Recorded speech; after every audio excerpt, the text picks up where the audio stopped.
如果这世界上只剩下一种季节，我希望它叫做云南。在这里，你可以一天之内经历春夏秋冬，体验最多元的民族，看到无数的自然奇迹，拥抱最壮美的山河画卷，最后感受每个人心中不一样的日月。梅里雪山的这种云泉太漂亮了。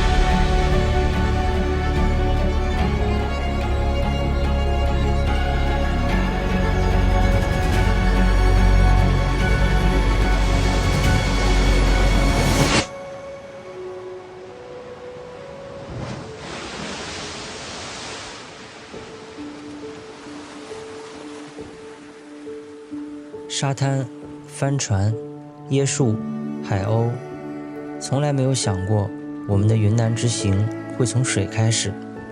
这里就是距离昆明市只有几十公里的，有着万顷琉璃称号的抚仙湖。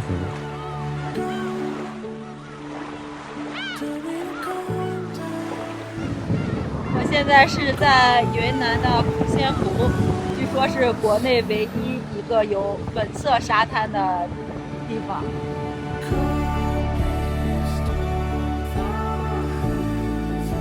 从蓝色的水面过渡到临近岸边的黄色，再到七彩的云船。虽然没有看到粉色沙滩，但即便不是在最好的季节来到这里，眼前这些色彩的排列组合也依然给了我们莫大的惊喜和视觉享受。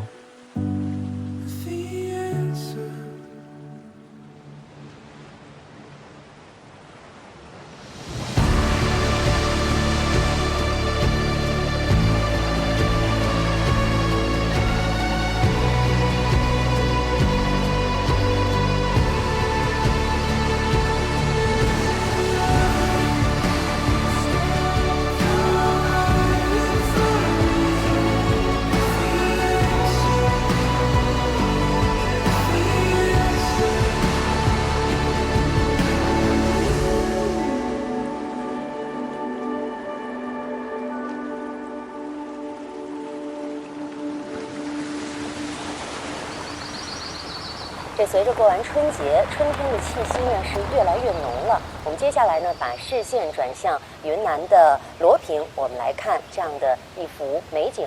那在云南呢，100万亩的油菜花是陆续的绽放了，在万里的晴空之下，我们可以看到成片的花海与山峦、村寨、交乡、辉映，勾勒出了一幅赏心悦目的田园春景图。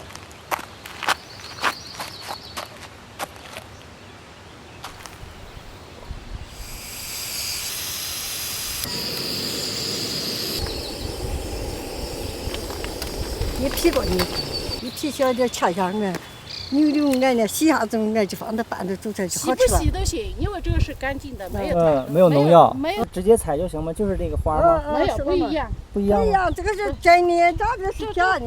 就这个是细的意思，那个是粗的，这个是细的，是另外一种品种。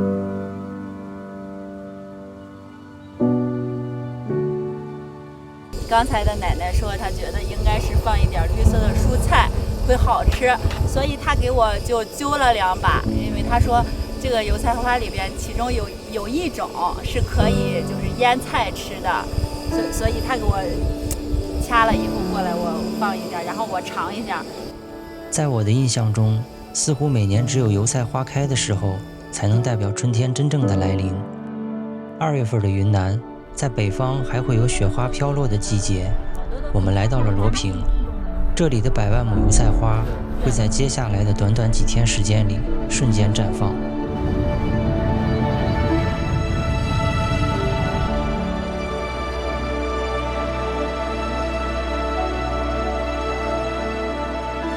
在山峦峰丛之间穿行，有夜在这花海之上，停车在路边，锅中撒一把本地人摘取的油菜花，相信你也会和我们一样沉醉在此，只想静等春天的到来。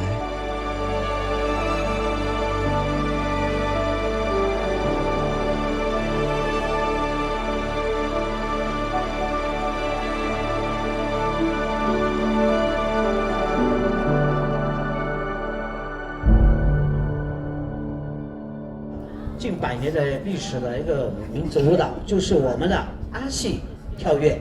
阿戏跳跃呢，是我们的老祖先呢留给我们的文化的精神财富。它是我们阿戏跳跃在阿戏语中的意思就是欢乐跳。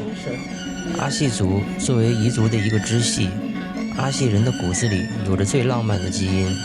每到节日庆祝，笛声起，三弦响，老奶奶吹书乐的旋律高亢嘹亮，全族人围着篝火，在月光下欢乐起舞。我们第一次见识到了云南各族人的能歌善舞，这是一种从小就在他们身体里面跳动的基因。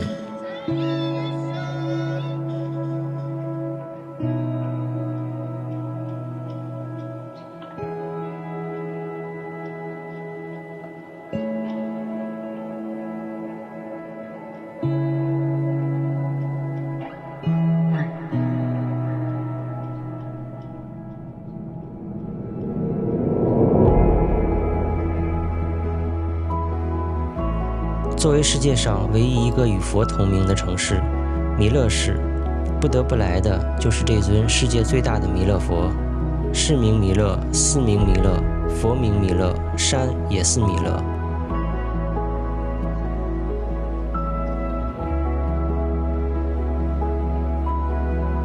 1999级的台阶从景平山下向上延伸，直到弥勒大佛脚下。每天前来祈福和烧香的人络绎不绝，香火鼎盛。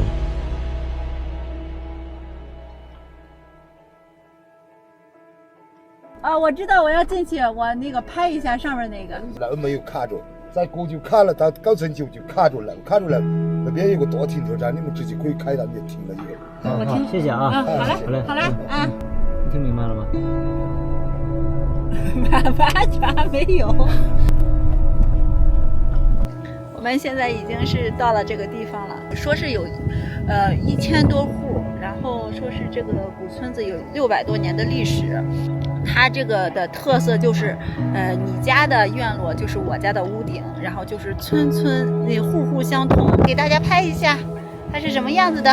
好驴不挡路啊，好驴不挡路。哎，你看这个图画的很抽象，我所在的位置是没有路的，看不太懂，这个艺术地图。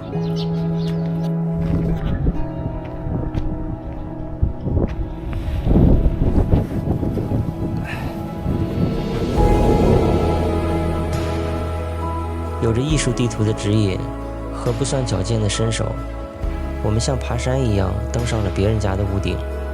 这里是有着600多年历史和文化的芦溪城子古村，拥有云南最具特色的彝汉结合景观和独特的土长房结构，形成了我家的院坝就是你家的房顶这种房屋结构。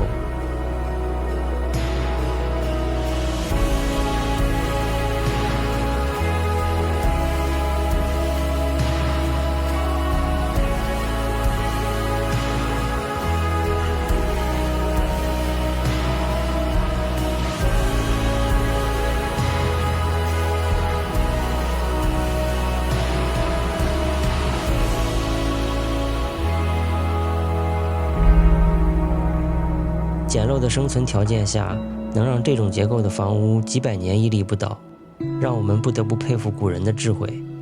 这种感觉也真的很神奇，因为你很有可能走着走着就到了别人家的院子。村子里现在依然有人在居住着，每天清晨扛着农具从村前的小桥走过，日落之后回到这与世无争的地方休养生息。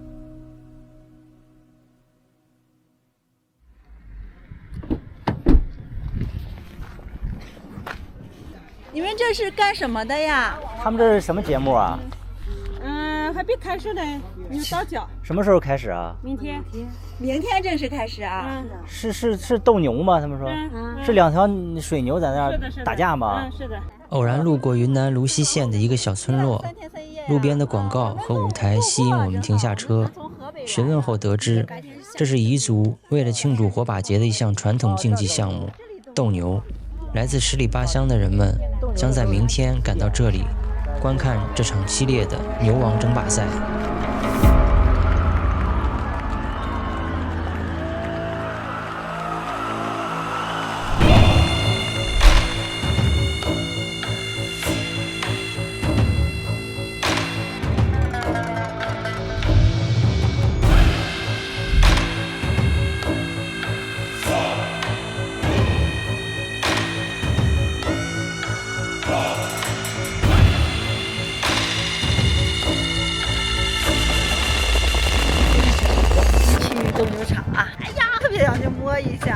走了。等待比赛的你。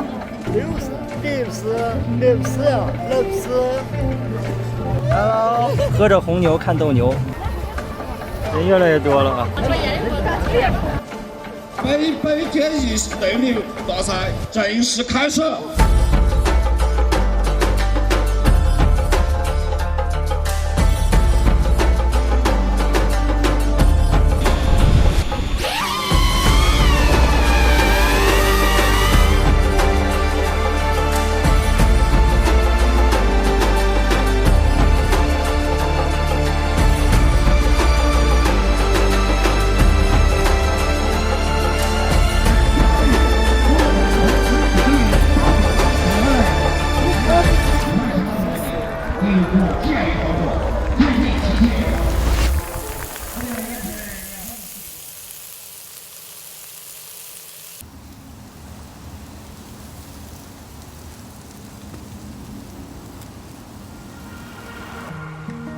看完斗牛，吃牛肉，作为白天肾上腺素分泌过多的补充，完美的衔接和转场。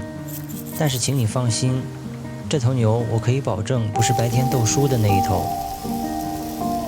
这也算是这次旅程中为数不多的可以安静地享受夜晚和美味烧烤的时刻，因为第二天我们就要一路向南，寻找300公里之后的哈尼族和那个号称大地艺术的元阳梯田。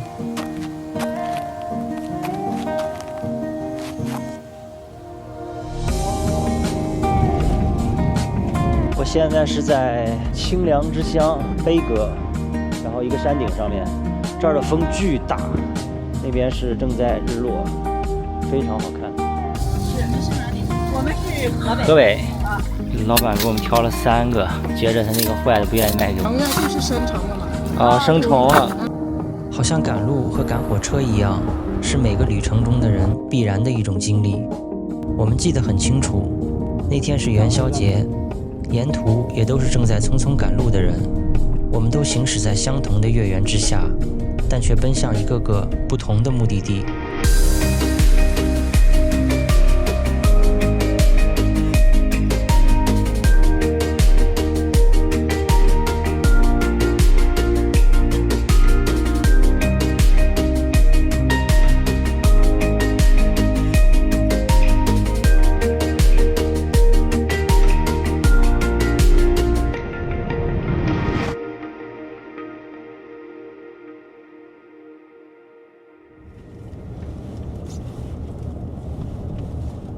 后边是云海，那云已经就在那个山头上了，山顶上。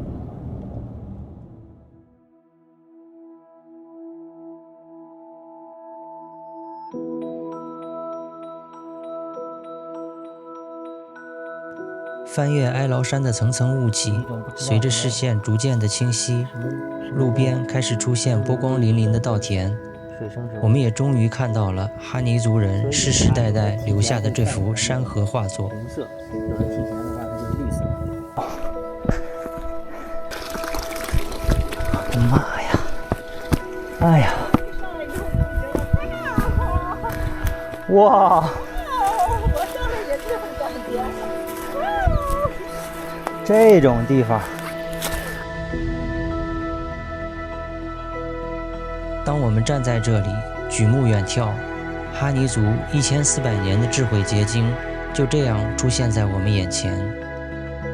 远处的云海，近处层层叠叠的梯田和映照在梯田上的阳光，不同种类的浮萍植物覆盖在水面上，产生不同的颜色。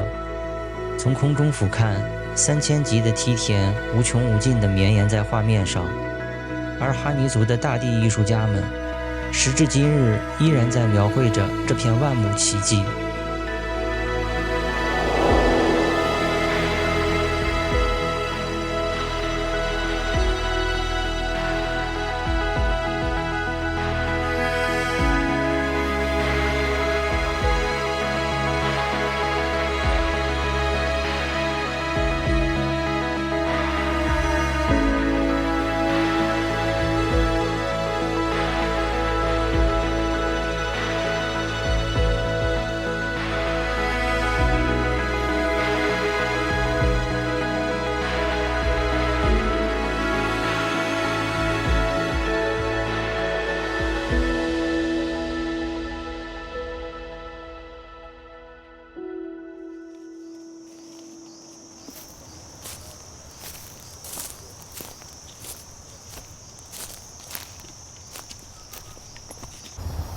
当你走在茶马古道上，你感受到微风呀，然后旁边的流水呀，然后以及树林里的鸟叫声啊，你就进入到一种就是那种特别休闲的那种时光，有那种感觉，然后就觉得哎呀，时间停下来真好，去走一走，去看一看。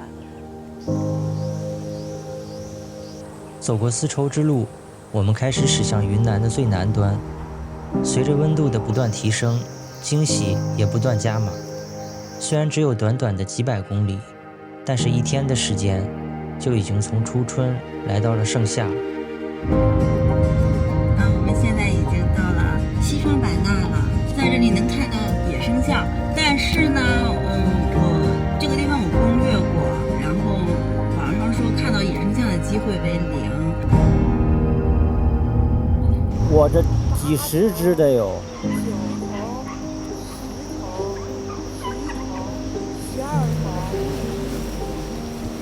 得有几十只。那是野生大象，这是纯野象。哦，小声音。最大的。真的，咱们是属于比较幸运的。下边后面还有呢。这个是在这个画面看着也像。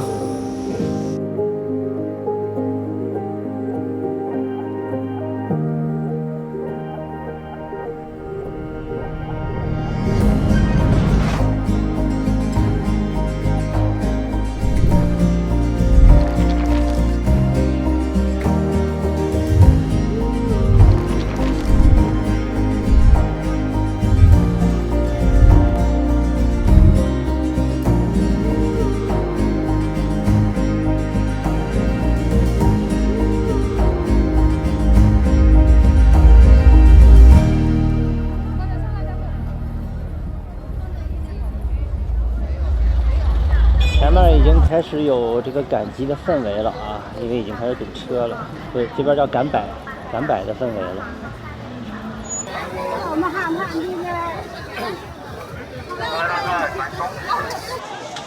这个叫甜角，这是枇杷，鸡肉。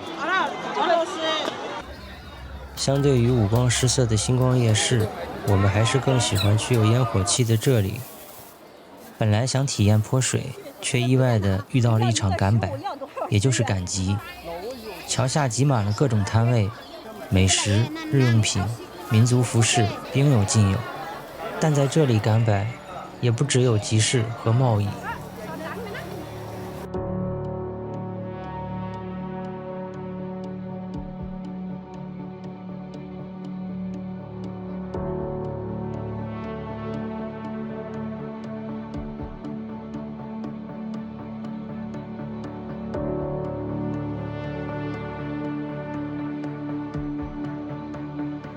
旅途的偶然性在此刻变得尤其让人兴奋，反而是那些既定好的目的地好像突然变得没那么重要了。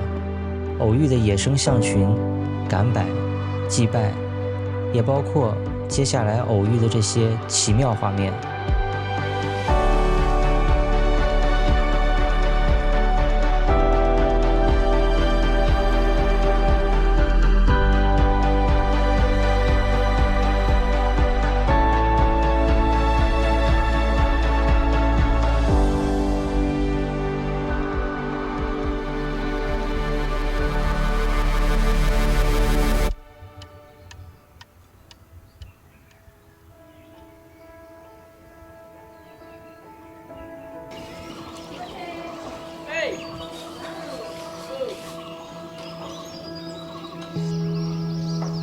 清晨，在诺干古寨中醒来，静谧的山谷也开始热闹起来。窗外的傣族人家已经有人开始忙碌，晨雾和烟火弥漫在整个村落。依山而建的古寨依然保留着原始的气息，每天人们的生活就是日出而作，日落而息，照顾着祖祖辈辈留下来的茶园、茶树，种茶、制茶、品茶。千年的时光如同这里的古茶树，在这一刻也停留在这个安静的村落。我现在是跟着老板，然后老板的车，然后带我们去体验一下茶叶，体验一下茶叶红茶是怎么制作出来的。来吧，先来帮我打开这个布。那继续把它这个木头压。100号饭店的老板家，这是老板昨天刚新摘的。看茶叶的状态、天气。哦，就是当你拿起这个茶叶来，这个经过这个就太阳晒以后啊，拿起来，然后你这么一弯，然后发现哎，这个断不了了，这样就差不多了，然后就需要进入到揉茶阶段。还长着那个螃蟹由于3月的景迈山并不是茶叶的采摘季，所以我们只能跟随热情的茶店老板体验了一下红茶的后续加工过程。对于我们，这只是一种体验，但对于他们，这是祖祖辈辈传承下来的一份事业。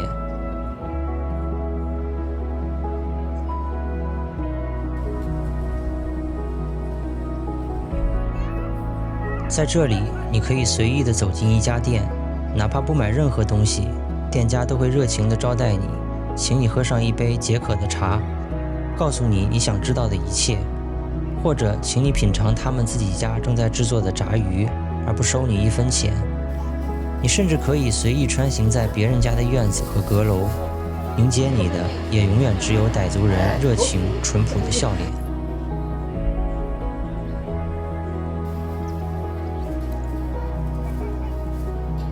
这阿妈特别好，然后我说她那个炸鱼特别香，然后米肠特别好吃。我的本意是想买一点，人家不要钱，但是人家不要钱，我就不好意思了。不吃了，这个你就不要钱，我不好意思。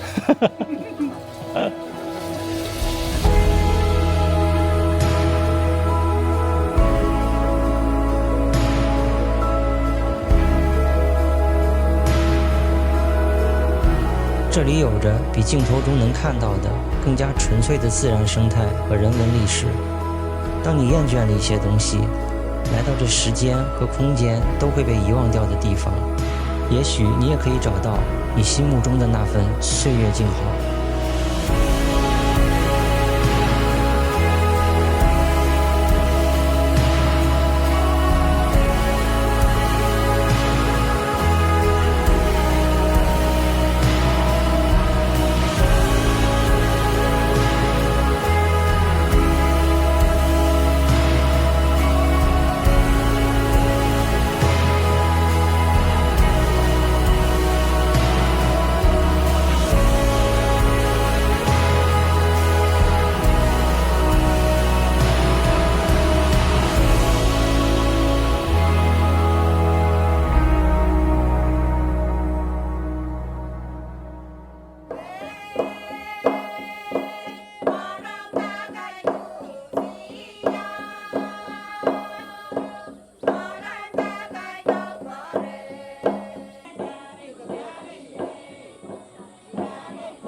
离开景迈山，沿着国境线向北，迎接我们的是世界佤族人的发祥地，曾经中国最后一个原始部落翁丁村的神灵祈福仪式，为我们这些来自远方的客人送上好运和祝福。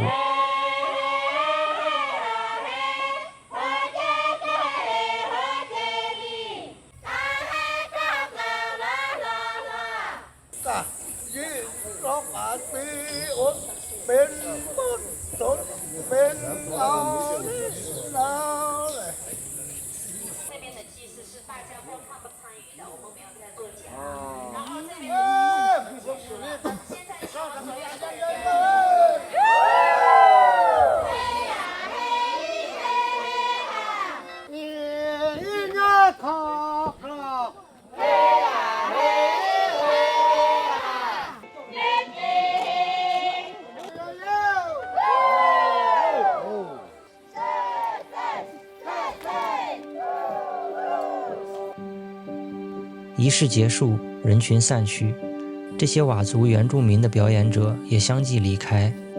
几年前的一场大火烧掉了他们原来的家，现在的老寨已经完全是一个在原址翻新重建后的大型沉浸式景区。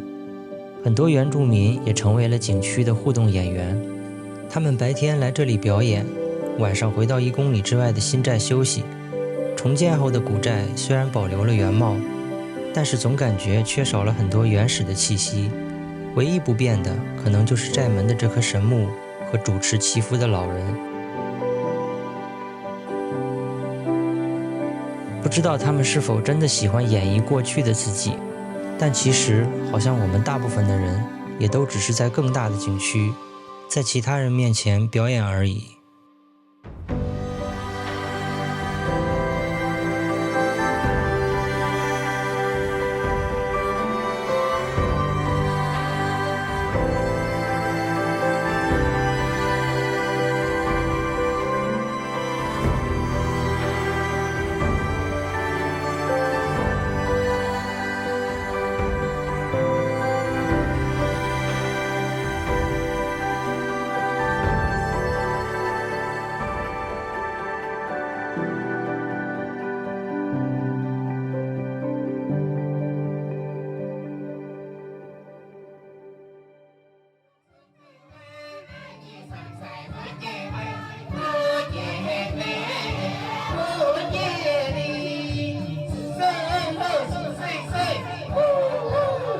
在离开这个被称为云雾缭绕的地方之前，我们偶然碰到了这场真实的佤族婚礼。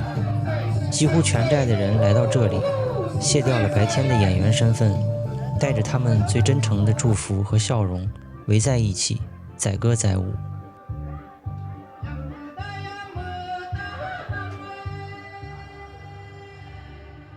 今天跟我们一块儿去了。今天跟咱们一块儿去。走。我们采的果子就是要采这样的。哦，你们可以拍一下，刚好这块还有。是。你看这种，就是采的时候就采这种。这种全红的。全红的。对，全红的，就是在铁皮卡之后的一个品种。这个现在应该是没有成熟吧？它成熟就是这个样子。这个不是红色的是吗？所以商业和精品的标准就是成熟度不一样，还有卫生角度，还有一个最重要的是海拔。这果皮你再使力的吸，很甜。就是这个，就是吃这个汁。对，果皮很甜。其实肚子很饿的时候可以补给一下糖分，就是这种吃。1892年，一位法国传教士将一种名叫阿拉比卡的神奇植物种子带到云南省宾川县的一个山谷中，并且培育成功。这就是云南小粒咖啡的由来。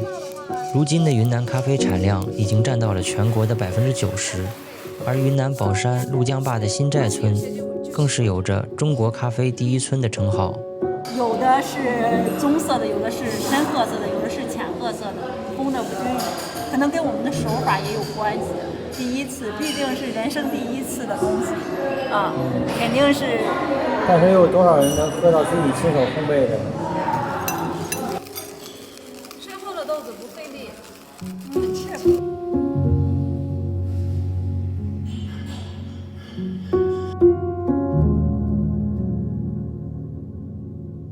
将自己亲手烘焙的咖啡豆研磨后做一杯手冲。这里的老板娘耐心地向我们普及咖啡的知识，从种植、采摘、晾晒、烘焙，他们甚至将自己工厂的大门打开，只要是旅途中的人，无论你是否喜欢咖啡，都可以在这里驻车停歇。打开车门，眼前就是高黎贡山和怒江、咖啡庄园、咖啡博物馆、咖啡种植基地以及漫山遍野的咖啡树。浓厚的咖啡文化在这里随处可见，甚至路边的小摊老板也可以和你从阿拉比卡到罗布斯塔，从 SL28 到龟夏侃侃而谈几个小时。这完全源于他们对咖啡的兴趣和热爱，他们也在这里种植着自己的梦想和独属于中国风味的云南咖啡。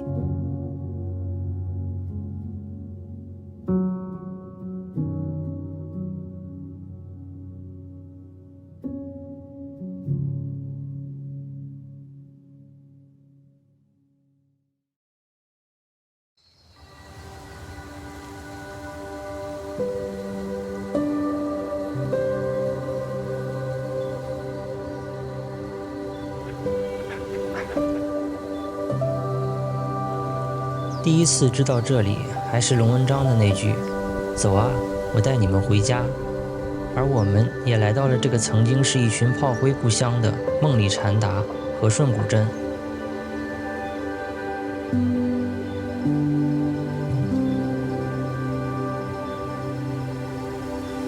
路痴的我们找了很久，也没有找到小醉的房子、迷龙的家，或者是那个迎接他们回家的桥头。但是找着找着，好像也不重要了，因为随着时间的流逝，到最后其实任何东西也留不下来。就好像我只记住了兽医，却忘了罗金明老师。让人记住和让人遗忘都不重要，只要来过就好。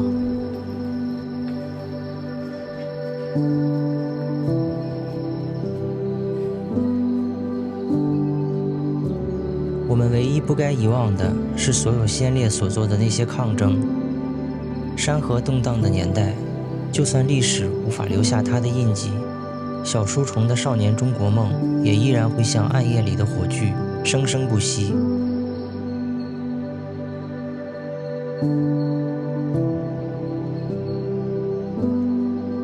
也正是因为有了他们，我们才可以自由地行走在梦中的地方，吹着微风，听着那首送别，然后走向我们的下一个终点。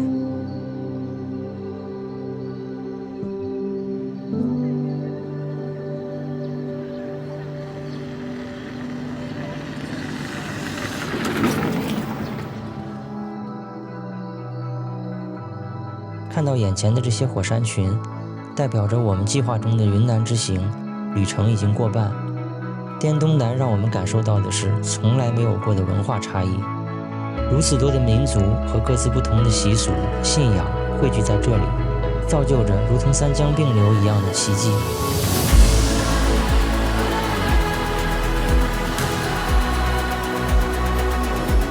而下半程的滇西，从神秘的独龙江人面舞到难得一见的梅里乌罩金山，从心中日月的香格里拉到丽江的玉龙雪山，这些所有带给我们的，竟然是和滇东南完全不一样的心灵震撼。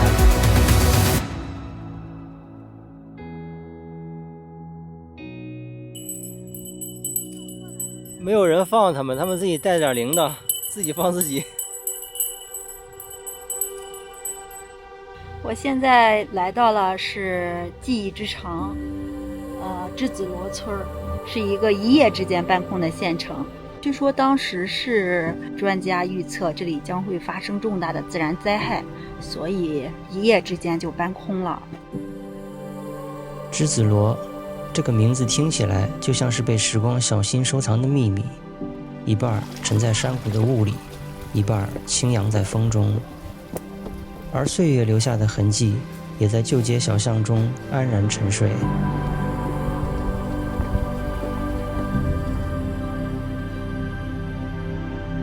废弃的学校、破旧的商铺、政府机关旧址，作为曾经怒江傈僳族自治州的州府，繁华褪去，记忆在这里按下了暂停键。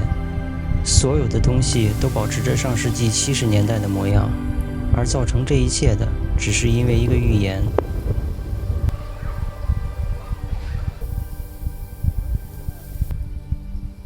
在这里你能看到好多墙上的字，显示了当时人们走时的那种心态。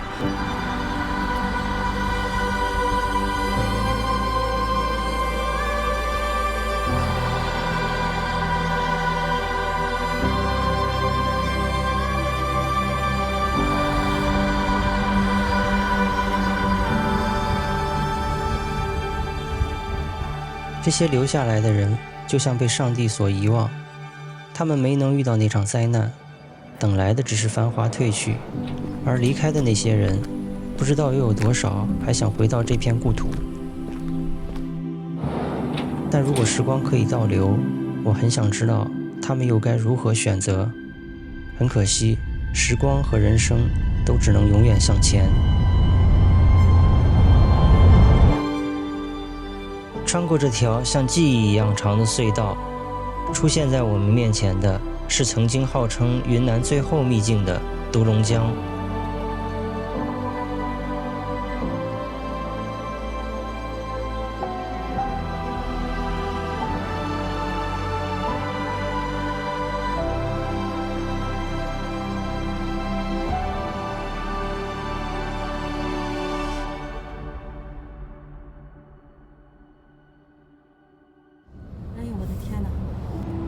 们刚才是从那边那个山上，然后下来的。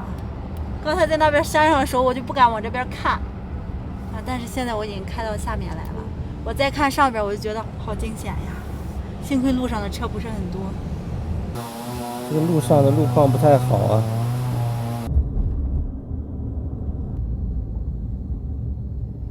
哎呀！这基本上也就够一辆车过。哦，是呢。现在我们还在我们的小车怎么下去啊？才明白。他是出了4股直接冲下来，山区驾驶一定要小心谨慎，可能会撞护栏了。没法赶。雪山彭洞。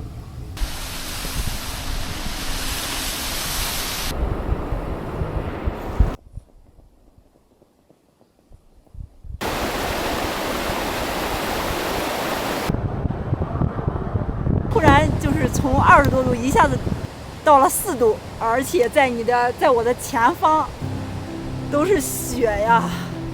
从一个穿着裙子 T 恤的人，然后现在要在雪地里，然后打一个滚儿，我再打一个滚儿啊！在那边应该就是碧螺雪山，然后去独龙江的这个路上，这叫独贡公路，体验这把独贡公路的感觉，一下子从海拔可能几百米吧，然后上升到了海拔应该2000多米，风也很大，你们雪山都能看得到，突然就从夏天变到了冬天，哎呀，这种感觉，冻死我了，快上车吧。小黑溜，咱们现在去哪儿？龙源村去探访最后一个，也不是最后一个，最后几位文面。有的说最后还有20多位，也有说10多位的，不知道今年还有多少位。在我的右手边，现在就是独龙江。独龙江乡是我国唯一的独龙族自治乡，也是独龙族主要的居住地。长期的与世隔绝，造就了这里原始的生态环境和丰富的生态资源，是3江并流的金沙江、澜沧江、怒江之外而独立存在的第4江。而我们这次要找寻的是独龙江独特的纹面习俗中最后的几位还在世的纹面女老奶奶。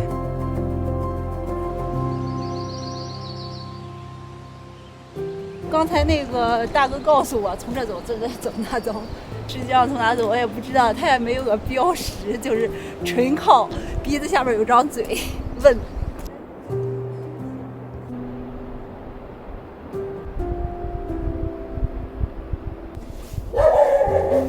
想问一下那个纹面女奶奶，这边那边上来，我教你一下。我的那衣衫不给我来上山，你也是啥？这边有一个，这边有2个呢，又一个病了。又一个。是吧？81。那个一个81，那边一个86，病那个是79岁。哦，对，没79。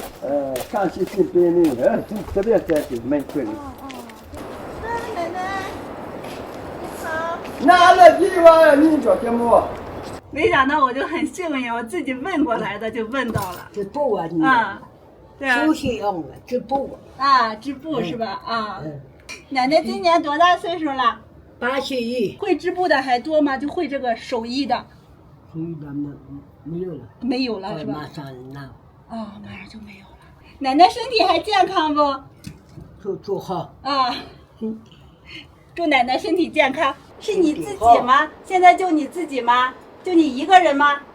我这5个哥哥要父亲来了，父亲妈妈，完了这要靠我不里靠弄不里了，能再到等把我钱，种的3个，三个3个啊，总共是3个这个村里是吧？不知道老奶奶告别过多少像我们这样的人，他们的面庞上镌刻着岁月的痕迹，这并非只是装饰，而是独龙族历史的烙印。乐观的老奶奶似乎并不清楚，他们几个人是一种传统习俗和文化最后的呈现者。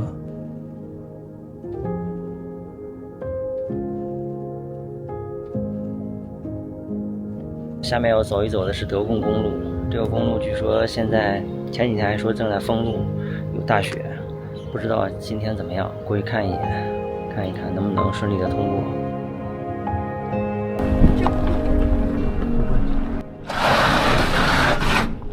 这不会磨底盘吗？不会，擦啦！我靠，比我车都高了。看雪了吗？那边大雪山。现在我们前面又开始堵车了。前面是会车了吗？修路啊？他说是修路，可能是又塌方了什么的吧，来铲吧。那边就是特别漂亮的大雪山，这边就是随时有可能滚落的这个山崖和石头。然后路旁还有1米高的雪。路旁还有1米高的雪，我的妈呀！我还是个女司机开车。对啊，是个女司机开车，给女司机点个赞啊！适应一下，适应一下。哦。慢点，我的天哪！30公里的下坡。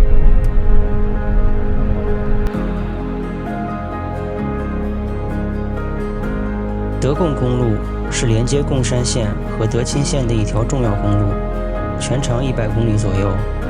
3月的腾冲已经是短袖温泉的季节，但3月的这里，4500米的孔雀山垭口也依然有着2米高的雪墙，即使随着海拔下降，也还是有冰雪覆盖在绿树之上。这种穿梭在冬夏的感觉真的很奇妙。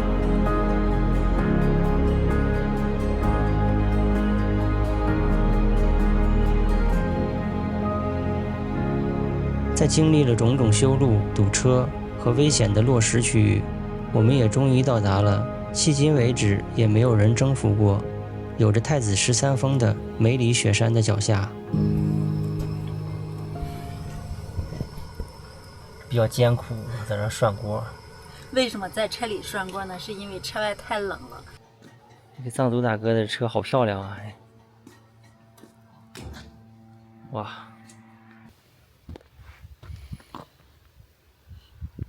在我身后的是梅里雪山，绝对能看到，绝对能看。然后我们昨天就睡在了这个悬崖边上，为了等一场日出。天哪，太冷了！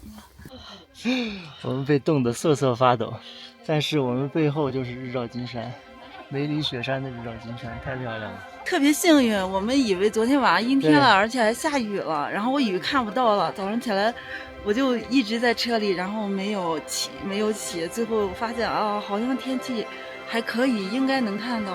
然后一会儿就来了好多人啊，这里来拍照的。正在日照金山快没有了，给他拍一段视频，延时拍的差不多了。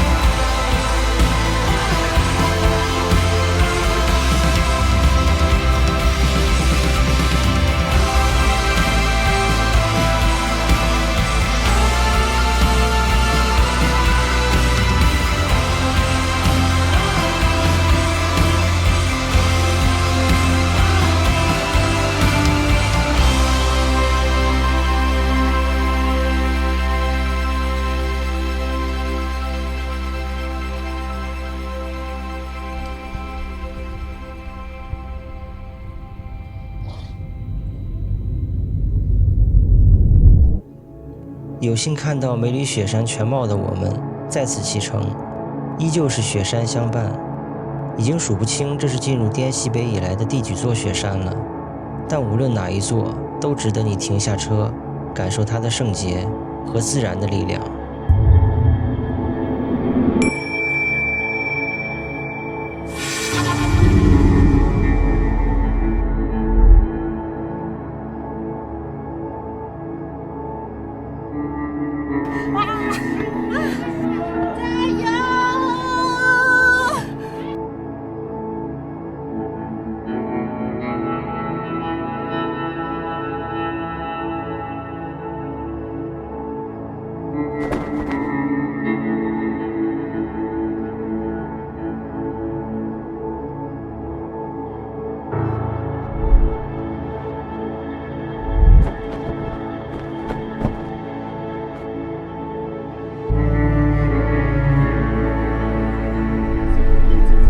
其实早上起来的时候并没有抱太大的希望，因为昨晚上还有雨呢。但是早上起来一看，竟然是天晴了，我得加快速度了。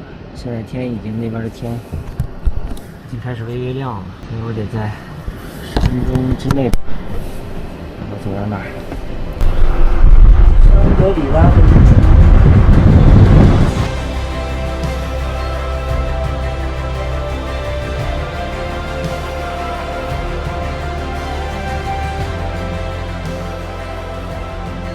有一个名字，它本身就好像代表着浪漫。它是藏在雪山和花海间的桃源。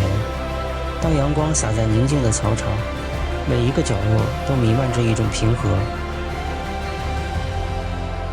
时间在这里变得温柔，岁月不再只是代表悲伤。香格里拉就像它的名字一样，这里从来就不是一个地方，而是每个人心中的日月。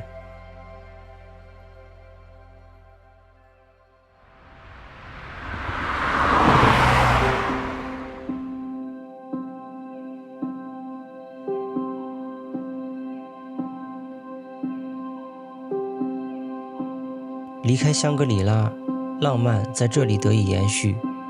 流水是画师，时光是颜料，在这个叫做白水台的白色画布上静静地书画。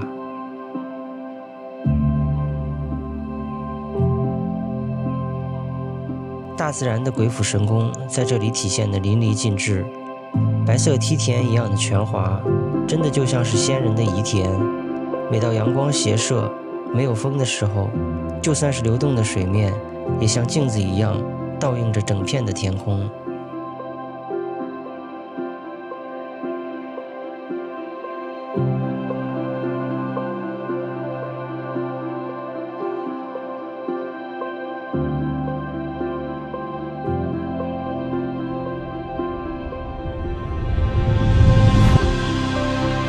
如果你从香格里拉到丽江，我会强烈推荐你走这条虎香公路。一路向南的过程中，金沙江伴随着我们，仿佛一条蜿蜒的时光带。窗外不断变化的山体颜色，让人不禁感叹这一路的辽阔和壮丽。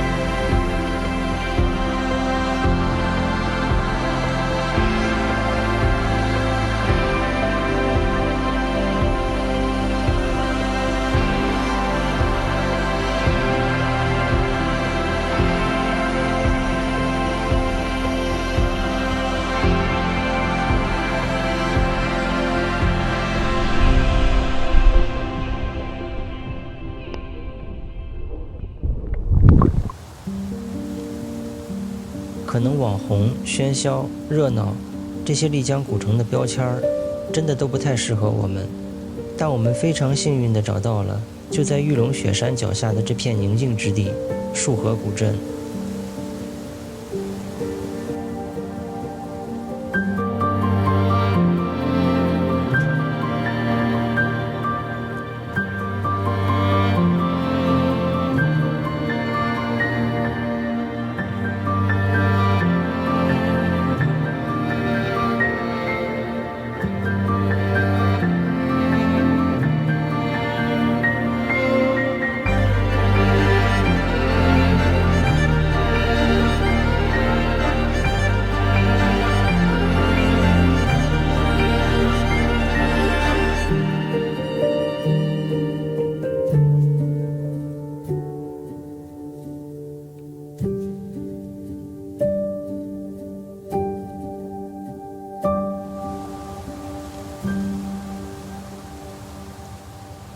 女人啊，真都是爱美的。哎呀，我的妈呀！要是拍不好看，一会儿估计还得挨揍，起码是挨说。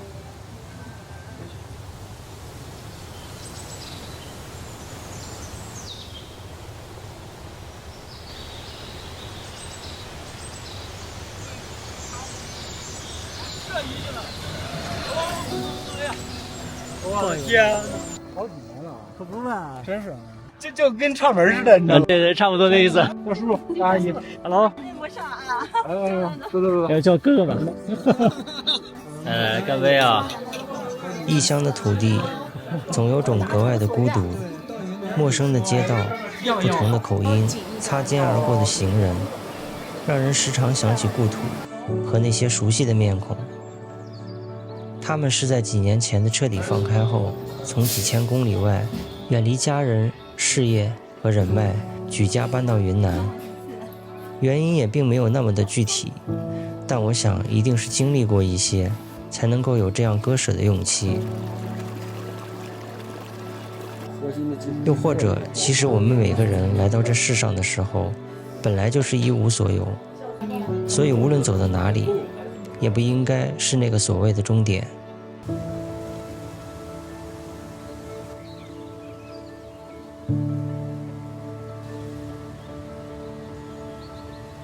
脚步在异乡重叠，旧人依旧，短暂小聚后再次告别，因为我们的旅途依然还在继续。把这个树给吃光了，那个。我要去挤羊奶。偶然遇到的这位号称沙溪牧人的王老师，是一位退休的老教师。就算在挤羊奶的过程中，他都在不厌其烦地一遍遍耐心地教导和示范。天下所有的事情在他看来都是可以研究的课题，哪怕是挤羊奶都是一种哲学。这是我们的最终目标，但是我们现在科技还达不到。我们要直接把草找到。沙溪牧人是这个称号我是不那么恰当的。退休了以后的职业，我的主要职业是教书。我们要行万里路，交四方友，可以了解各个地方的风土人情，是了解各个地方的思想，对，他们想什么做什么。拜拜拜拜。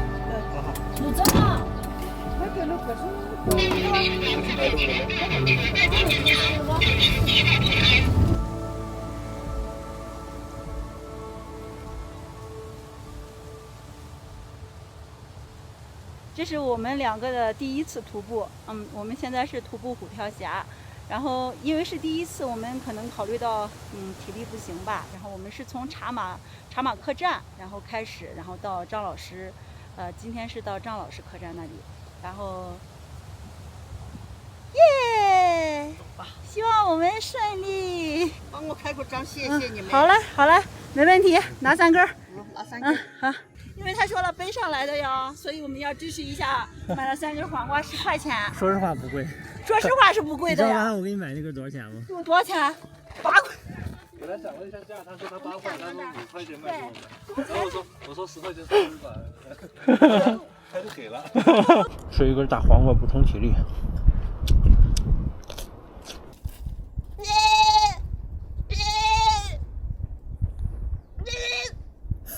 噎着了。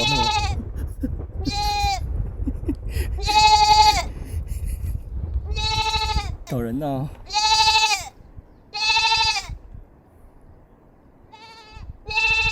啊，找着了，看着，找着了，走吧。那你不听话，是这意思吗？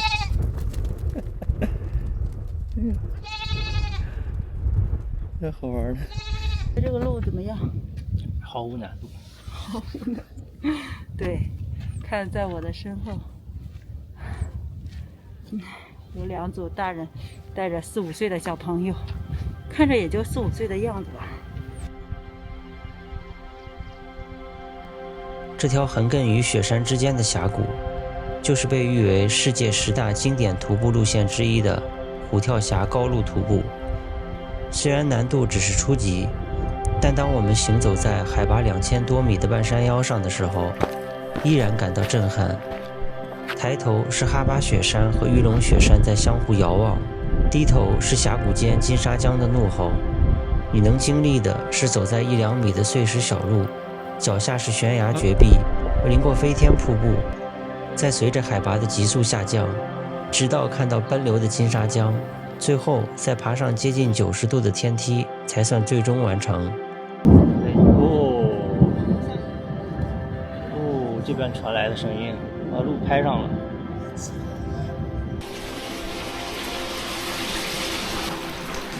哎呦，第一侧双丝泥阳台，继续往前走。回窝里去，我想往回钻呢。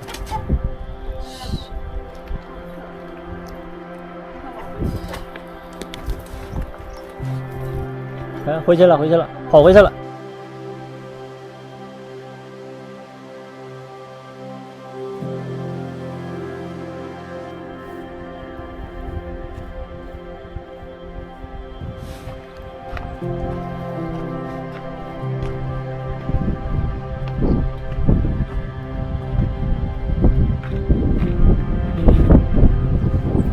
这一道光，从我背后的这个云层里头穿过来，应该是，然后在这个山上形成了一道闪电一样的这个纹路。哇，太清晰了，这个纹路。哦妈呀，感觉好像是要把这个山劈开一样，整个一分为二，上边和下边。这道光真绝了。从哈弗卫这段开始，这路比较危险了，感觉。旁边就是万丈悬崖。那里还有望天瀑布。是吧？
螃蟹走路，起码了解一下，出来玩反正也赚不到钱，哈哈哈呀！哎呀，我太气人了。他主要是说这个走不动了吧，我这现在就是走不动了吧，我对这个比较感兴趣，所以我拍下来了他的电话。还淋水啊，这还得。我快速跑过去啊！我的妈呀！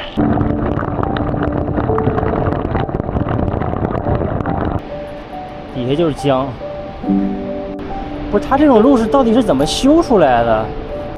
太牛逼了，太厉害了这个！从这来看，我最震撼的还是这个滔滔江水啊！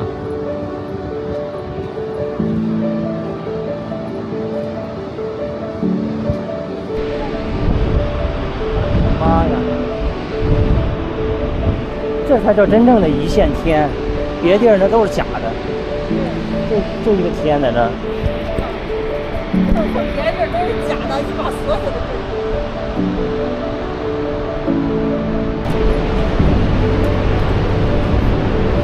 刚才从这儿走过来的，我的妈呀！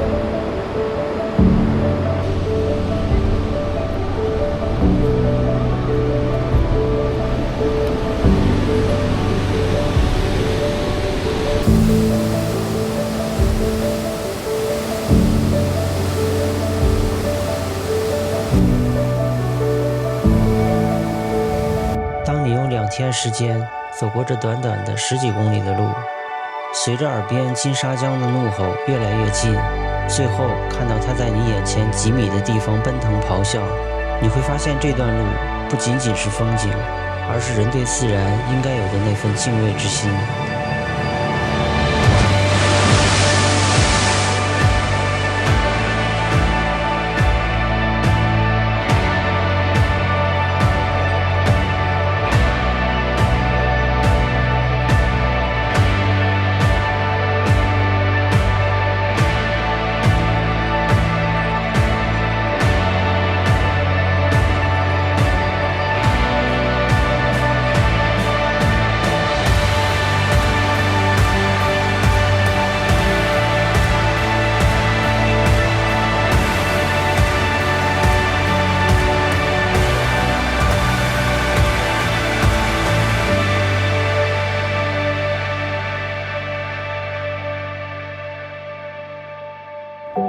安全慢点啊！把机子往后弄一下，把相机。到了啊！接近90度了，真的是。哎呀，我的妈呀，上来了！你就是我爬上来的勇气呀！爬上来，我一想着有个小朋友不到5岁小朋友爬上来了，我就得告诉我自己，我把东西翻出来啊！爬上来，我走的啊，必须爬上来。5岁的小朋友，太厉害了！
宝蓝色的湖水在阳光下微微闪光，微风拂过，泛起涟漪。湖岸边草地上散步吃草的马，芦苇中穿行的渔船，开车行驶在日落时的湖边，这像极了某个漫画场景的地方，就是我们这次云南之行的最后一站——泸沽湖。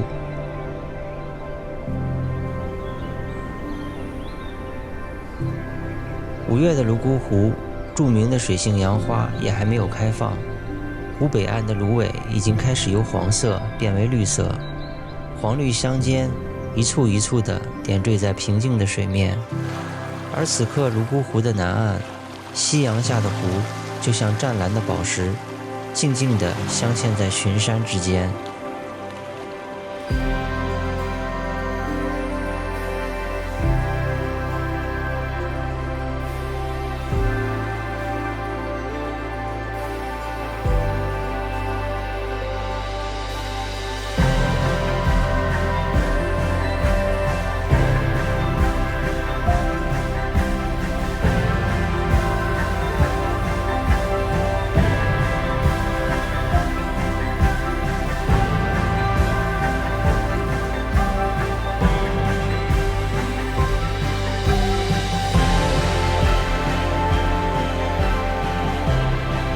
白昼如诗，夜晚如梦。穿过湖边的渔船，女神湾的夕阳映红整个湖面。那片温柔的光影，仿佛为每一个来到这里的人都写下了一首情诗。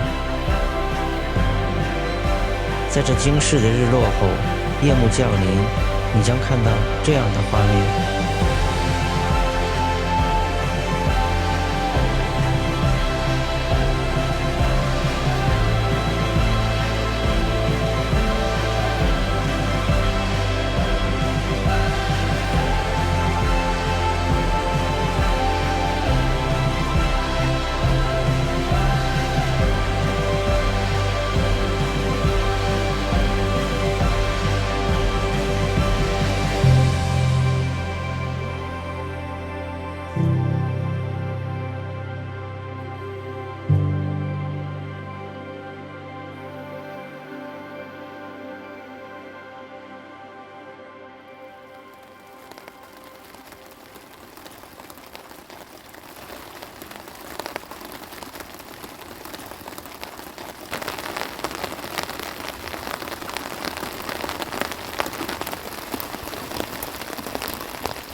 你那还有什么要聊的菜吗？没了是吧？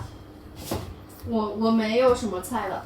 豆豉鱼，一会儿我们要去做一个油麦豆豉鱼。有一个大哥，北京的大哥，然后贡献了一些鱼，然后大家都一直把我抬得很高，说我会做啊，怎么着的，然后所以我就给大家露一手，然后你先说说为什么马上要走也没走成？因为大家太热情了，走吧。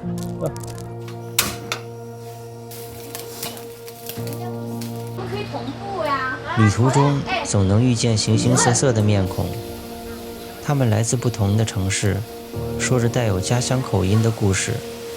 这些故事因为一场旅行而交织在一起。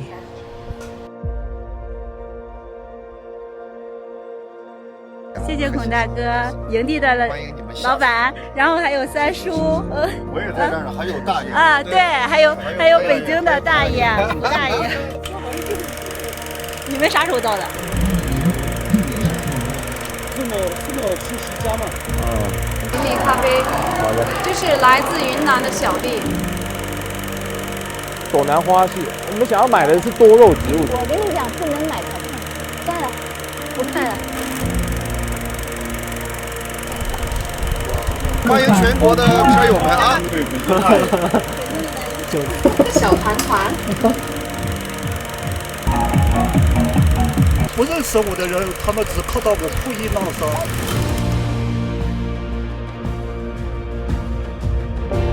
我们曾经短暂地做过彼此的听众，却也知道，这段交集很快会被再次分开的路途所带走。他们每个人的故事都可以拍成一支长长的视频，如果有机会，希望可以讲给你们听。但就像沙溪牧人王老师所说，不认识你的人将只能看得到你的破衣烂衫。